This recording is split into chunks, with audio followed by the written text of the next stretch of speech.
Model স্কুলে অধ্যয়নরত দ্বিতীয় শ্রেণীর শিক্ষার্থীদের স্নেহ এবং অভিভাবকদের সালাম জানিয়ে আমি আজকে দ্বিতীয় শ্রেণীর বাংলা ক্লাস শুরু করতে যাচ্ছি।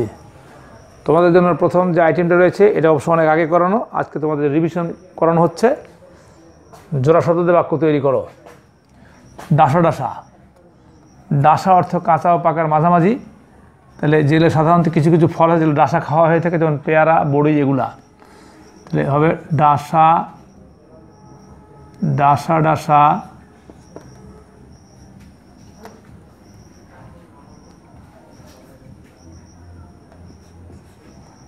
ডাসা ডাসা পেয়ারা। যদি কেউ লেখে পেয়ারা দেখে মন মানছে না, তাও হবে। অথবা ডাসা ডাসা পেয়ারা খেতে খুব ভালো লাগে, তাও হবে, অসুবিধা নাই, দুটোই চলবে। ডাসা ডাসা পেয়ারা খেতে খুব ভালো, বানানটা লয় করলে ভালো লাগে, বা ডাসা ডাসা পেয়ারা দেখে মন মানছে না। এই হলো বাক্য। শাখায় শাখায় গাছের শাখায় শাখায়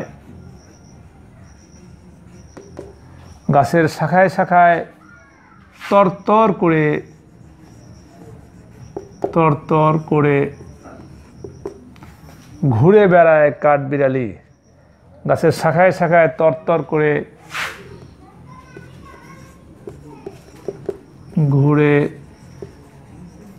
বেড়ায় কাঠবিড়ালি।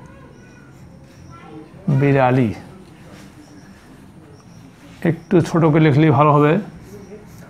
গাছের শাখায় শাখায় তরতর করে ঘুরে বেড়ায়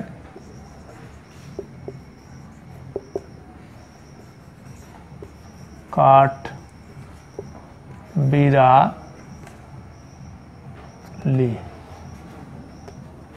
গাছের শাখায় শাখায় তরতর করে ঘুরে বেড়ায় কাঠবিড়ালি। এরপর আছে থোকা থোকা।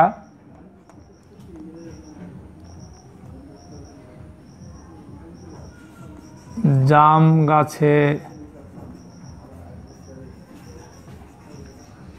থোকা থোকা, জাম গাছে থোকা থোকা জাম ধরেছে। জাম গাছে থোকা থোকা জাম ধরেছে। গাছে থোকা থোকা ফল ধরেছে। স্পষ্ট করলে যেগুলো থোকা থোকা হয় সেরকম জাম হয়। তো জাম গাছে থোকা থোকা জাম ধরেছে। তীরে তীরে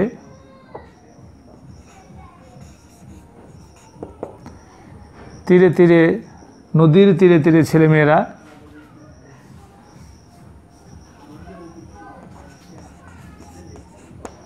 নদীর তীরে তীরে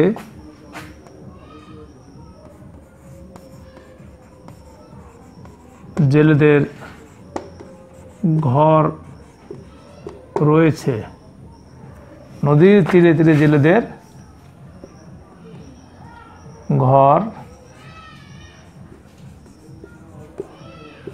রয়েছে।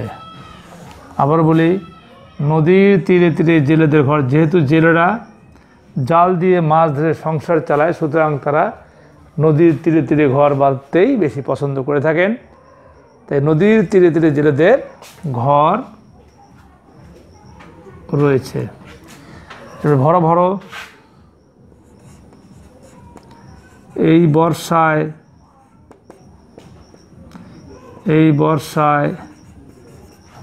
নদী ভরো ভরো হয়েছে। এই বর্ষায় নদী ভরো ভরো হয়েছে। খেয়াল করো, ডাসা ডাসা ডাসা ডাসা পেয়ারা খেতে খুব ভালো লাগে, বা ডাসা ডাসা পেয়ারা দেখে মন মানছে না, ভালোটা ও কাঠটা ভালো করে দিই। আর খেয়াল করো, ডাসা ডাসা পেয়ারা খেতে খুব ভালো লাগে। গাছের শাখায় শাখায় তরতর করে ঘুরে বেড়ায় কাঠবিড়ালি। থোকা থোকা জাম গাছে থোকা থোকা জাম ধরেছে। তীরে তীরে নদীর তীরে তীরে জেলেদের ঘর রয়েছে। নদীর তীরে তীরে ছেলেমেয়েরা নদীর তীরে তীরে জেলেদের ঘর রয়েছে, জেলেরা ঘর বেঁধেছে। নদীর তীরে তীরে নৌকা বাঁধা রয়েছে, এগুলো হতে পারে। আর ভরো ভরো, এই বর্ষায় নদী ভরো ভরো হয়েছে। এখন তোমাদের জন্য 1 নম্বর স্থান পূরণ, 2 নম্বর প্রশ্ন হচ্ছে শূন্যস্থান পূরণ। এখন শূন্যস্থান পূরণের প্রথম শূন্যস্থান রয়েছে শত্রুরা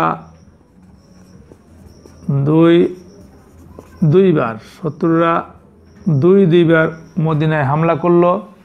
2 বার মানে 2 বার একই কথা, একটু সুন্দর করার জন্য এরকম ব্যবহার করা হয়ে থাকে যে 2 বার।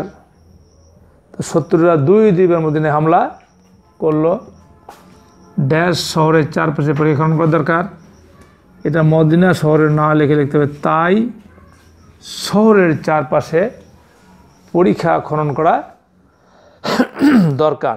তাই শহরের চারপাশে পরীক্ষা খনন করা দরকার। অনেকেই বললেন এত লম্বা পরীক্ষা, অনেকেই বললেন এত লম্বা পরীক্ষা কিভাবে খনন করা যায়। অনেকেই বললেন এত লম্বা পরীক্ষা কিভাবে খনন করা যায়।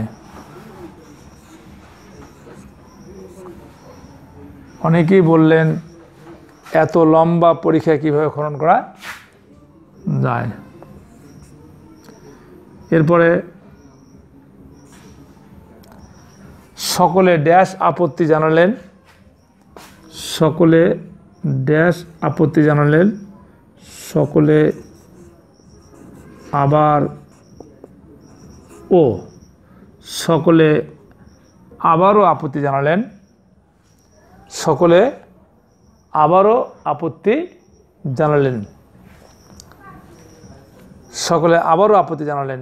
মহানবী সাল্লাল্লাহু আলাইহি ওয়াসাল্লাম যখন যে বললেন আমি তোমাদের দলে কাজ করব, আমার মাথায় মাটি ধুয়ে তুলে দাও, তখন সকলে আবারও আপত্তি জানালেন। কঠিন কাজ তখন কঠিন ড্যাশ তখন সহজ হয়ে যায়। এটা কাজ না লিখে লিখতে হবে কাজ ও। কঠিন কাজও তখন সহজ হয়ে যায়। কঠিন কাজও তখন সহজ হয়ে যায়। কঠিন কাজও তখন সহজ হয়ে যায়। তার আগে দেখে না যাক, শত্রুরা 2 বার মদিনায় হামলা করলো, তাই শহরের চারপাশে পরীক্ষা খনন করা দরকার। অনেকেই বললেন এত লম্বা পরীক্ষা কীভাবে খনন করা যায়। সকলে আবারও আপত্তি জানালেন। কঠিন কাজও তখন সহজ হয়ে যায়। এখন তোমাদের এখন 3 নম্বর আইটেম করানো হচ্ছে। 3 নম্বরটা রয়েছে বিপরীত শব্দ। বিপরীত শব্দ প্রায় শেষের দিকে আমাদের পড়ানো। শীঘ্রই হয়তো 2-1 দিন রিভিশন দিয়ে আমরা হয়তো এরপরে তোমাদের পরীক্ষার সঙ্গে জুড়ে দিব, খেয়াল করবা।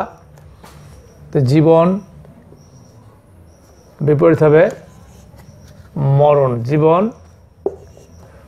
মরণ। ম বৈষ্ণরা মধ্যাহ্ন। জীবন মরণ। টলটলে ঘোলা। টলটলে ঘোলা। জীবন মরণ টলটলে ঘোলা। পাপী নিষ্পাপ। পাপী নিষ্পাপ। তাহলে কী হলো? পাপী নিষ্পাপ। জীবন মরণ টলটলে ঘোলা। পাপী নিষ্পাপ। এবার নিদ্রিত, এটা হবে জাগরিত। জাগরিত হতে পারে, আবার জাগ্রত হতে পারে। দুটো হতে পারে, নিদ্রিত, জাগরিত, নিদ্রিত, জাগ্রত। হয় জাগ্রত বা জাগরিত, দুটো বানানই সঠিক।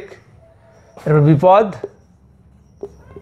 নিরাপদ, বিপদ নিরাপদ, কখনো লিখব না বিপদ আপদ, বিপদ যা আপদ কিন্তু তাই, বিপদ নিরাপদ, বিপদ নিরাপদ। বিখ্যাত, এইটা হলো কুখ্যাত, আর একটা হয় অখ্যাত। বিখ্যাত কুখ্যাত হয়,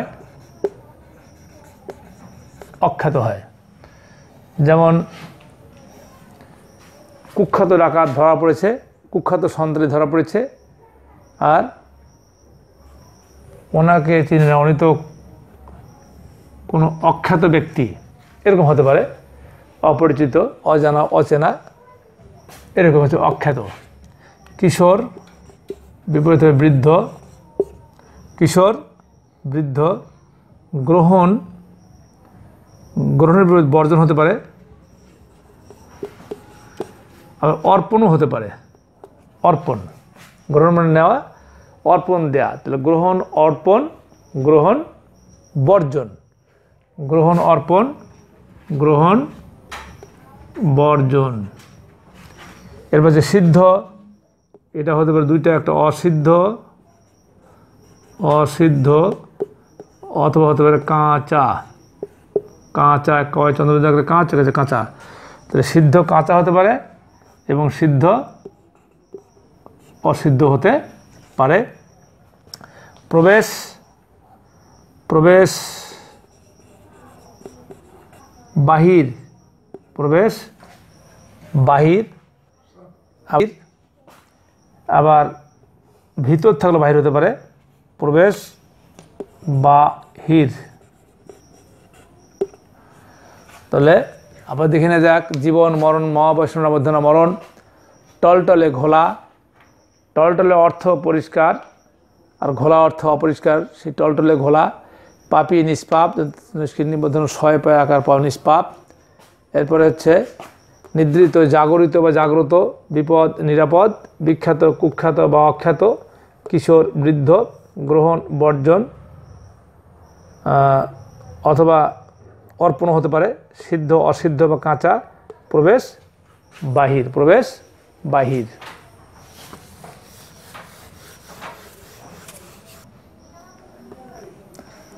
পায়রাবন গ্রাম কেন স্মরণীয়?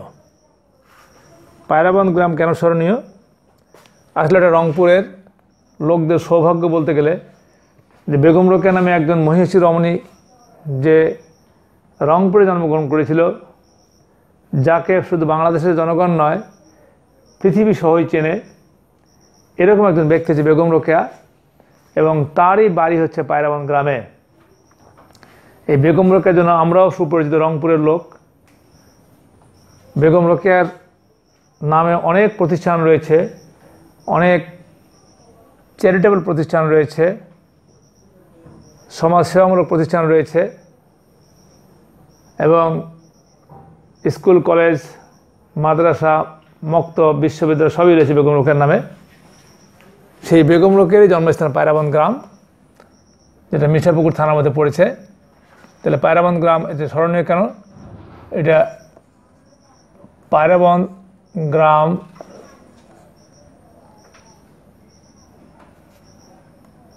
বেগম রোকেয়ার জন্মস্থান হিসেবে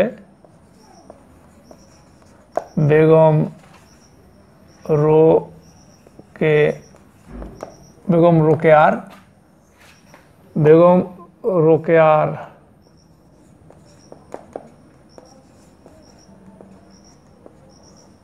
জন্মস্থান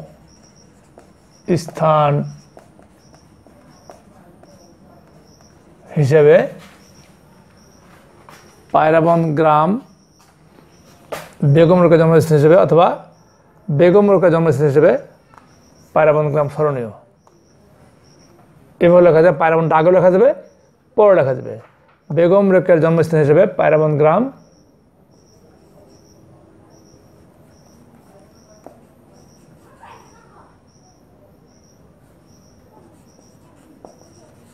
পায়রাবন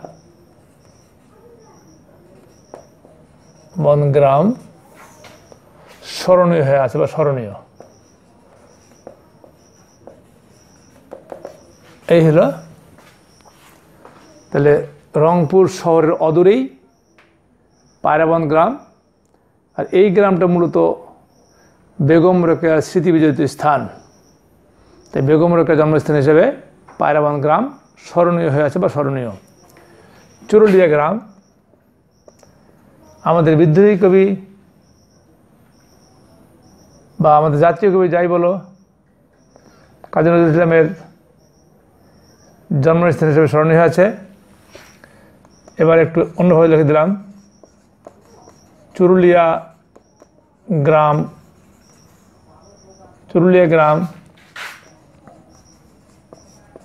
কাজী নজরুল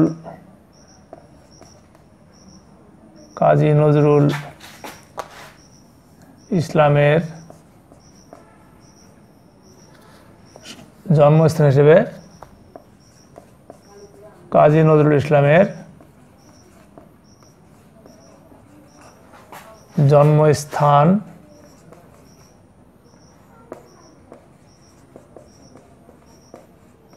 হিসেবে স্মরণীয় হয়ে আছে।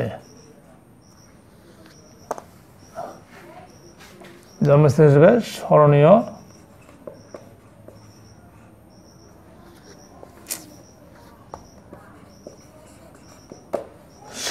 বা স্মরণীয় হয়ে আছে। এই চুরুলিয়া গ্রাম কাজী নজরুল ইসলামের জন্মস্থান হিসেবে স্মরণীয় বা স্মরণীয় হয়ে আছে। আসলে এই চুরুলিয়া গ্রামটা পড়েছে পশ্চিমবঙ্গে, কলকাতায় ডিস্ট্রিক্টে। এরপর আছে বেগম রোকেয়া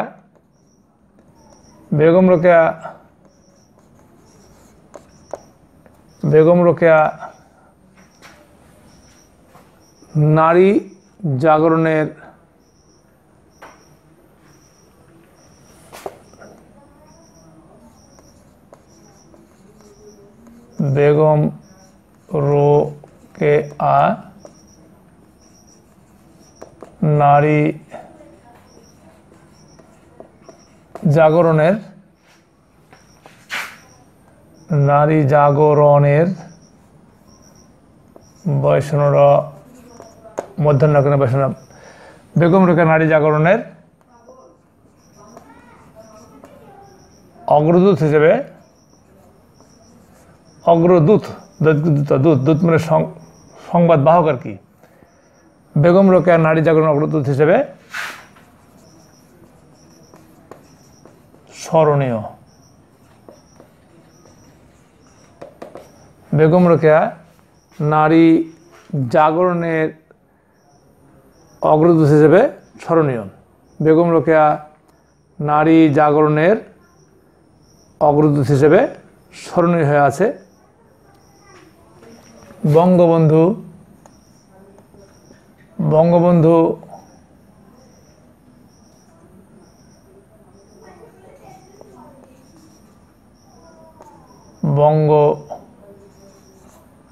বঙ্গবন্ধু স্বাধীন বাংলাদেশের স্থপতি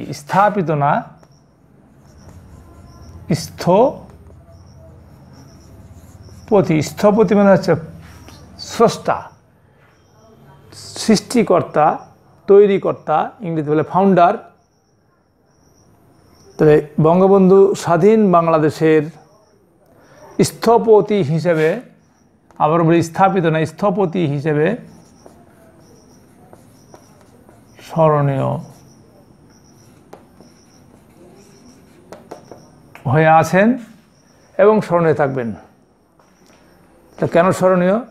বেগম রোকেয়া জন্মস্থান হিসেবে পায়রাবন গ্রাম স্মরণীয়, অথবা পায়রাবন গ্রামটা আগে লিখে নিতে পারবো, কোনো অসুবিধা নেই, আমি বলে দিচ্ছি যে পায়রাবন গ্রাম বেগম রোকেয়ার জন্মস্থান হিসেবে স্মরণীয়, চুরুলিয়া গ্রাম কাজী নজরুল ইসলামের জন্মস্থান হিসেবে স্মরণীয়, বেগম রোকেয়া নারী জাগরণের অগ্রদূত হিসেবে স্মরণীয়, বঙ্গবন্ধু স্বাধীন বাংলাদেশের স্থপতি হিসেবে স্মরণীয়। একটু দেখে নাও তো।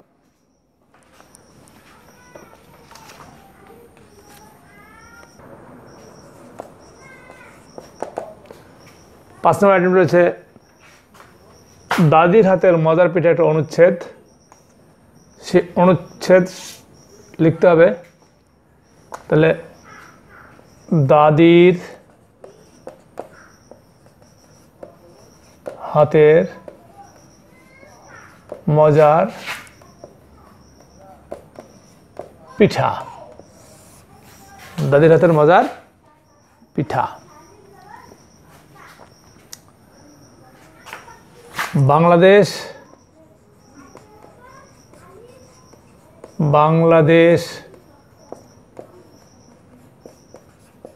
পিঠাপুলির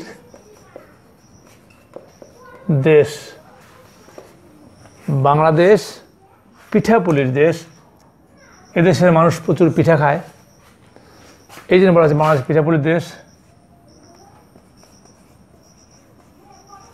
এক এক অঞ্চল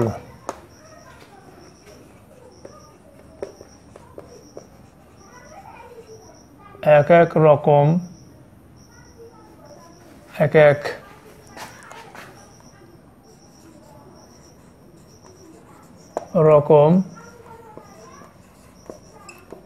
পিঠার জন্য বিখ্যাত। বাংলাদেশ পিঠাপুলির দেশ, এক এক অঞ্চল এক এক রকম পিঠার জন্য বিখ্যাত। এসব পিঠার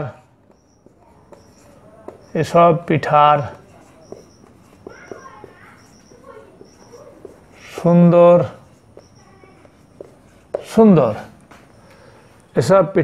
সুন্দর নাম আছে। কি পাওয়া গেল? 3 লাইন হয়ে গেছে ইতিমধ্যেই। বাংলাদেশ পিঠাপুলির দেশ, এক এক অঞ্চল এক এক রকম। এটাকে ভালো করে লিখে দেখি। এক এক অঞ্চল এক এক রকম পিঠার জন্য বিখ্যাত। এসব পিঠার সুন্দর সুন্দর নাম আছে। যেমন, একটু কলম দিতে হবে এখানে, খেয়াল করে। যেমনের পরে যেমন খেজুর পিঠা, চুষি পিঠা। চুষি বানানটা খেয়াল করবো, মধ্যে কৃষি। খেজুর পিঠা, চুষি পিঠা,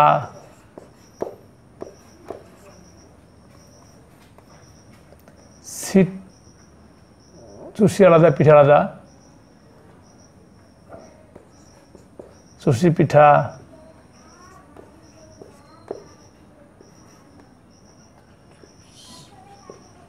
সিট পিঠা, খেজুর পিঠা, চুষি পিঠা, সিট পিঠা।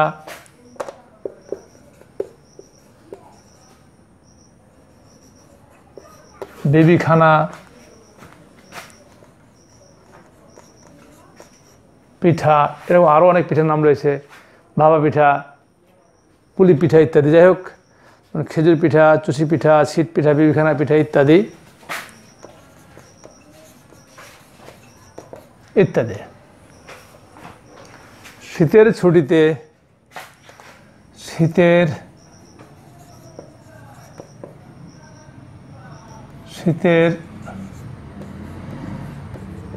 ছুটিতে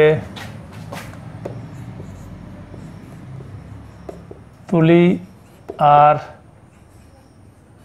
তপু যায়। শীতের ছুটিতে তুলি আর তপু যায় তাদের গ্রামের বাড়িতে। তুলি আর তপু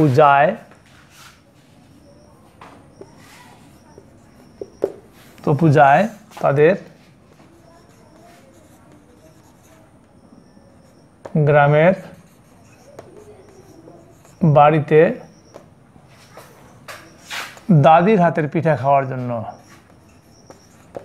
দাদির হাতের পিঠা খাওয়ার জন্য। কী কী পাওয়া গেল? বাংলাদেশ পিঠাপুলির দেশ, এক এক অঞ্চলে এক এক রকম পিঠার জন্য বিখ্যাত। এসব পিঠার সুন্দর সুন্দর নাম আছে। যেমন খেজুর পিঠা, চষি পিঠা, ছিট পিঠা, বিবিখানা পিঠা ইত্যাদি, চিতই পিঠা, যাই হোক লিখি নেই হতো, ইত্যাদি লিখে শেষ করে দিলাম। শীতের ছুটিতে তুলি আর তপু যায় তাদের গ্রামের বাড়িতে দাদির হাতের পিঠা খাওয়ার জন্য। 7 দিন বাড়িতে থাকলো তারা। 7 দিন বাড়িতে থাকলো তারা। তারা কয়দিন থাকলো বাড়িতে? 7 দিন থাকলো, 1 সপ্তাহ থাকলো। 7 দিন বাড়িতে থাকলো তারা।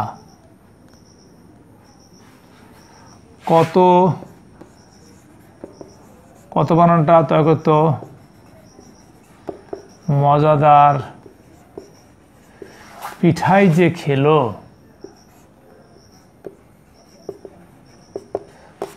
কত মজাদার পিঠাই যে খেলো। তাহলে আর একবার শুনে নাও, মজাদার পিঠাই যে খেলো।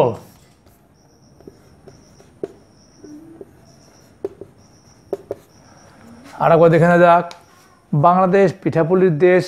এক এক অঞ্চল এক এক রকম পিঠার জন্য বিখ্যাত। এসব পিঠার সুন্দর সুন্দর নাম আছে, যেমন খেজুর পিঠা, চুষি পিঠা, ছিট পিঠা, বিবিখানা পিঠা ইত্যাদি। শীতের ছুটিতে তুলি আর তপু যায় তাদের গ্রামের বাড়িতে দাদির হাতের পিঠা খাওয়ার জন্য।